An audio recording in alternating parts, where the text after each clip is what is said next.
नमस्कार, मैं हूं शिवा मौर्य। आज हम एक बहुत ही जरूरी चीज पर बात करने वाले हैं। एक ऐसी प्रक्रिया जो किसी भी वर्क प्लेस को सेफ बनाने की कह सकते हैं बुनियाद है।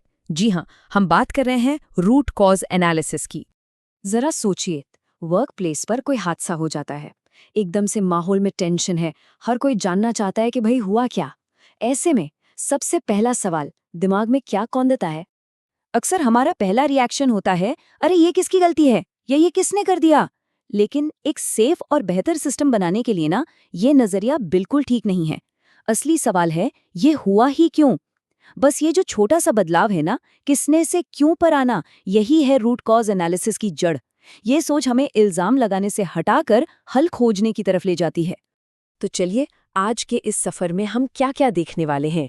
सबसे पहले समझेंगे कि ये आरसीए आखिर है क्या। फिर देखेंगे इसे करने के कुछ खास तरीके। उसके बाद इसकी पूरी स्टेप बाय स्टेप प्रक्रिया पर नजर डालेंगे। फिर जानेंगे कि जो सामने दिख रहा है वो कारण है या असली कारण कुछ और है। और आखिर में इन सबको जोड़कर एक मजबूत सेफ्टी कल्चर कैसे बनाया जा सकता है।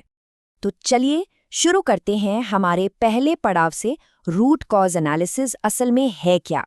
आइए इसके सबसे बेसिक प्रिंसिपल को समझते हैं।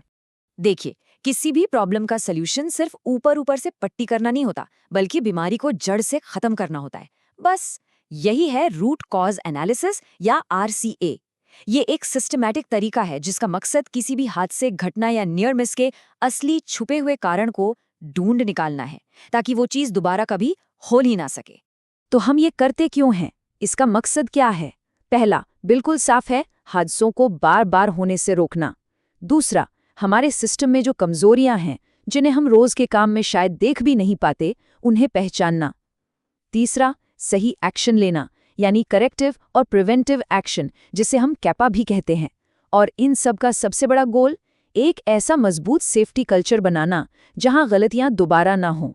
तो सवाल उठता है, क्या हर छोटी मोटी चीज के लिए आरसीए करना जरूरी है? नहीं, बिल्कुल नहीं। हमें अपनी एनर्जी उन हालात पर लगानी चाहिए जहां इसकी सबसे ज्यादा जरूरत है। जैसे कि कोई बड़ा हादसा हो जाए, कोई लॉस्ट टाइम इंजरी यानी एलटीआई हो, जहां किसी को काम से छुट्टी लेनी पड़े, कोई ऐसा नियर मिस हो जिसमें बाल बाल बचे हों लेकिन बड़ा नुकसान हो सकता था, कोई बड़ा प्रॉपर्टी डैमेज हो, आग या बिजली से जुड़ा कोई इंसिडेंट हो, या फिर बदकिस्मती से कोई जान चली जाए। ठीक है, तो अब हम ये समझ चुके हैं कि आरसीए क्या है और इसे कब करना चाहिए। तो चलिए अब आगे बढ़ते हैं और देखते हैं कि इस काम को करने के लिए हमारे पास कौन कौन से बेहतरीन टूल्स हैं। सबसे आसान लेकिन सबसे पावरफुल तरीकों में से एक है 5 वाई मेथड। इसमें हम बस एक ही सवाल बार बार पूछते हैं, क्यों? तब तक जब तक हम असली जड़ तक ना पहुंच जाएं। एक उदाहरण से समझते हैं। एक वर्कर गिर गया। पहला सवाल, क्यों?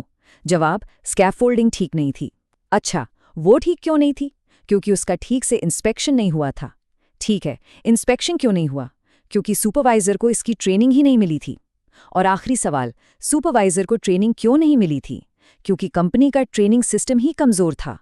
देखा, हम एक मामूली सी दिखने वाली घटना से शुरू हुए और क्यों क्यों पूछते हुए सिस्टम की असली कमजोरी तक पहुंच गए, जो कि था एक कमजोर ट्रेनिंग सिस्टम।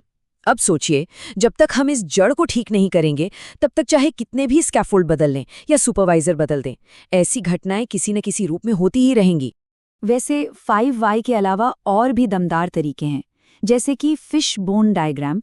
ये तब बहुत काम आता है जब बहुत सारे अलग अलग कारण हो सकते हैं और हमें उन्हें कैटेगराइज करना होता है, जैसे मैन, मशीन, मेथड, मटेरियल।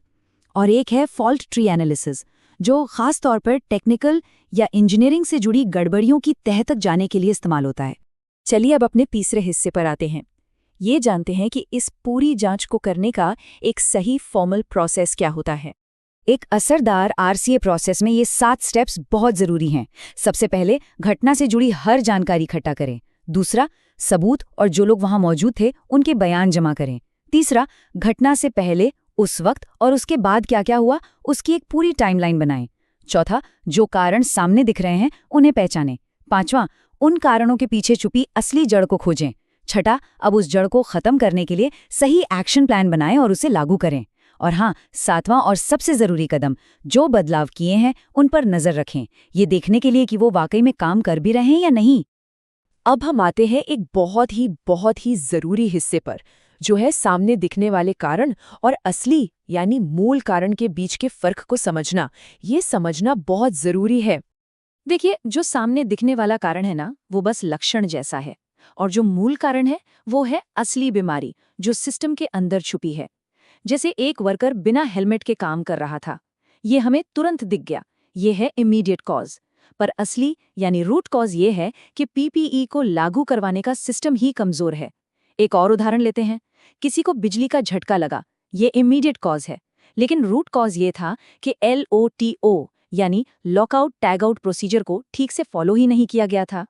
और अब हम पहुंच गए हैं अपने आखिरी और सबसे अहम पड़ाव पर कि कैसे इस पूरे एनालिसिस को सिर्फ कागजों तक ना रखकर एक्शन में बदला जाए और एक सेफ कल्चर बनाया जाए। एक बार हमें असली जड़ का पता चल गया तो हमारा काम खत्म नहीं होता, बल्कि शुरू होता है। अब वक्त है एक्शन लेने का। यहीं पर कैपा यानी करेक्टिव और प्रिवेंटिव एक्शन काम आते हैं। इसमें क्या क्या हो सकता है? हो सकता है हमें अपने काम करने के तरीकों यानी SOPs को अपडेट करना पड़े, लोगों को दोबारा ट्रेनिंग देनी पड़े, सुपरविजन बढ़ाना पड़े, या फिर अपने ऑडिट सिस्टम को और मजबूत करना पड़े। चलिए सब कुछ एक साथ जोड़कर देखते हैं एक कंस्ट्रक्शन साइट के उदाहरण से। घटना हुई, एक वर्कर ऊंचाई से गिर गया। जब RCA किया गया तो रूट कॉजेस क्या निकले? गार्डरेल नहीं थी, जो परमिट टू वर्क था वो ठीक से नहीं बना था, और सुपरवाइजर की मॉनिटरिंग भी कमजोर थी। तो अब करेक्टिव एक्शन क्या होंगे? तुरंत हार्ड बैरिकेडिंग लगाना, ऊंचाई पर काम के लिए परमिट को जरूरी करना और हर महीने ट्रेनिंग करवाना। बस यही है एनालिसिस से लेकर एक्शन तक का पूरा सफर। और आखिर में अगर इस पूरी बातचीत से सिर्फ एक बात साथ लेकर जानी हो तो वो ये है, ब्लेम कल्चर नहीं, लर्निंग कल्चर अपनाएं। मकसद किसी एक इंसान पर उंगली उठाना कभी नहीं होना चाहिए। असली मकसद है अपनी गलतियों से सीखना, ताकि हम सब मिलकर एक सेफ और बेहतर वर्कप्लेस बना सकें। इस चर्चा में मेरे साथ रहने के लिए बहुत बहुत शुक्रिया। मैं हूँ शिवम मौर्य। अब सवाल बस एक ही है, अपनी अगली चुनौती को किसने किया के चश्मे से देखेंगे या क्यों हुआ के नजरिए से? सुरक्षित रहिए।